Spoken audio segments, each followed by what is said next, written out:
مولاي صل وسلم دائما أبدا على حبيبك خير الخلق كلهم. مولاي صل وسلم دائما أبدا على حبيبك خير. میرے دوستو السلام علیکم ورحمۃ اللہ تعالی وبرکاتہ۔ آج میں آپ حضرات کے سامنے عید الفطر کا بیان کچھ کرنا چاہتا ہوں، سماعت کریں۔ ماہ رمضان شریف کے گزرنے کے فوراً بعد اللہ تعالی ہمیں عید منانے کا موقع عطا فرماتا ہے، یہ اس کا کتنا بڑا احسان ہے۔ لیکن افسوس امت مسلمہ عید سعید کے حقیقی مفہوم سے ناواقف ہیں۔ ہمارا خیال یہ ہے کہ اس میں صرف ہمیں 2 رکعت نماز ادا کرنے کے بعد گھوم پھر کے اور فضول کاموں میں اسے گزار دینا ہے، حتیٰ کہ بعض نوجوان 2 رکعت نماز ادا کرنے کے فوراً بعد گھومنے پھرنے کی جگہوں، سنیما ہالوں اور پکنک کی جگہوں کی طرف روانہ ہو جاتے ہیں، اور ماہ رمضان جو ہمیں گناہوں سے روکنے کے لیے آیا تھا اور ہمیں تقوی کا درس دینے آیا تھا، اس کے گزر جانے کے بعد تقوی کا تصور ہی ہمارے دل سے ختم ہو جاتا ہے۔ یاد رکھیں، اسلام خوشی منانے کا حکم دیتا ہے، مگر وہ خوشی جس میں شریعت مطہرہ کے احکام کی خلاف ورزی کی جائے، اسلام اس کی ہرگز اجازت نہیں دیتا۔ ہمیں عید کا دن کیسے گزارنا چاہیے وہ سنیں اور عمل کرنے کی کوشش کریں۔ ابو داؤد حضرت انس رضی اللہ تعالی عنہ سے روایت ہے کہ اللہ کے رسول صلی اللہ علیہ وسلم جب مدینہ تشریف لائے، اس زمانے میں مدینہ کے لوگ سال میں 2 دن خوشی مناتے تھے۔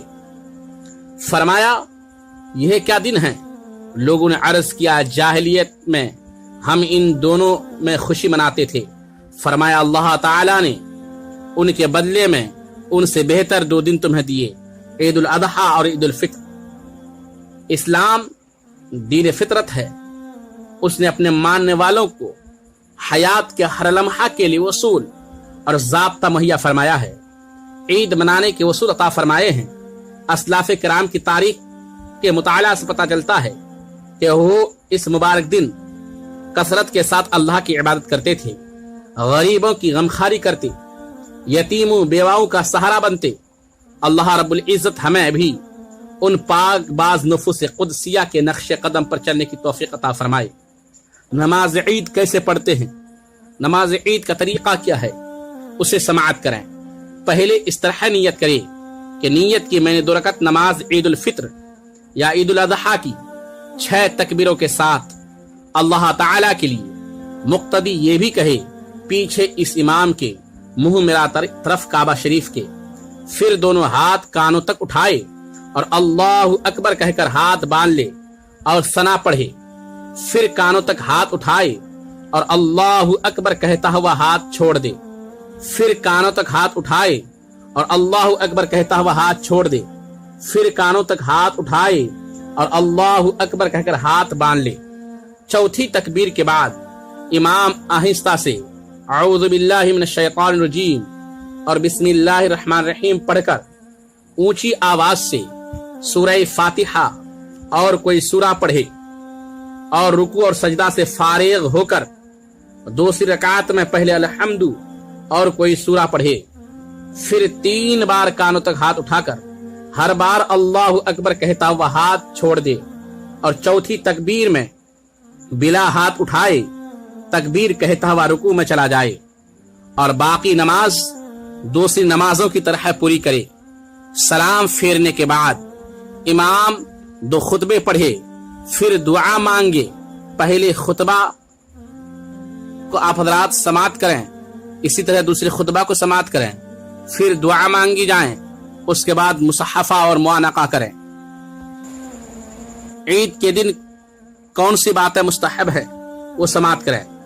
حجامت بنوانا، ناخن کاٹنا، غسل کرنا، مسواک کرنا، اچھے کپڑے پہننا، نیا ہو تو نیا ورنہ صاف ستھرا دھلا ہوا، عمامہ باندھنا، انگوٹھی چاندی کی پہننا، خوشبو لگانا، صبح کی نماز محلہ کی مسجد میں پڑھنا، عید گاہ جلد جانا، نماز سے پہلے صدقہ فطر ادا کرنا، عید گاہ کو پیدل جانا، دوسرے راستے سے واپس آنا، نماز کو جانے سے پہلے چند کھجوریں کھا لینا، 3، 5 یا 7 یا کم و بیش مگر طاق عدد میں ہو، کھجور نہ ہوں تو کچھ میٹھی چیز کھا لے، خوشی ظاہر کرنا، کثرت سے صدقہ دینا، عید گاہ کو اطمینان و وقار سے اور نیچی نگاہ کیے جانا، آپس میں مبارکباد دینا، یہ سب بات عید کے دن مستحب ہے۔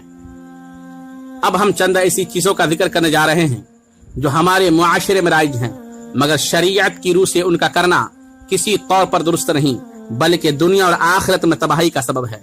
عید کا دن آنے پر عام طور پر مسلمان سنیما، ڈرامہ، سرکس وغیرہ دیکھنے جاتے ہیں۔ بعض مسلمان عید کے دن شراب نوشی، جوا وغیرہ کھیلتے ہیں۔ بعض جگہوں پر گانے وغیرہ لگا کر لڑکوں کے ساتھ ساتھ لڑکیاں بھی ناچتی ہیں۔ بعض جگہوں پر پٹاخے وغیرہ پھوڑے جاتے ہیں۔ بعض لوگ غیر مسلموں کی باقاعدہ اہتمام کے ساتھ دعوت کرتے ہیں اور انہیں بھی اپنے اس مقدس تہوار میں شریک کرنا چاہتے ہیں۔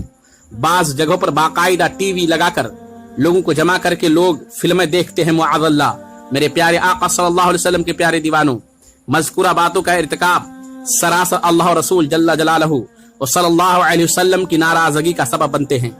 مذکورہ افعال مذمومہ و قبیحہ کے ارتکاب سے ہم ہرگز فلاح دارین کی ابدی سعادتوں کو حاصل نہیں کر سکیں گے۔ فلاح و کامیابی تو اللہ عز و جل اور رسول اللہ صلی اللہ علیہ وسلم کی اطاعت و فرما برداری میں ہے۔ اے اللہ، ہم سب کو اپنے حبیب صلی اللہ علیہ وسلم کی پیاری سنتوں پر عمل کرنے کی توفیق عطا فرما۔ السلام علیکم ورحمۃ اللہ تعالی وبرکاتہ۔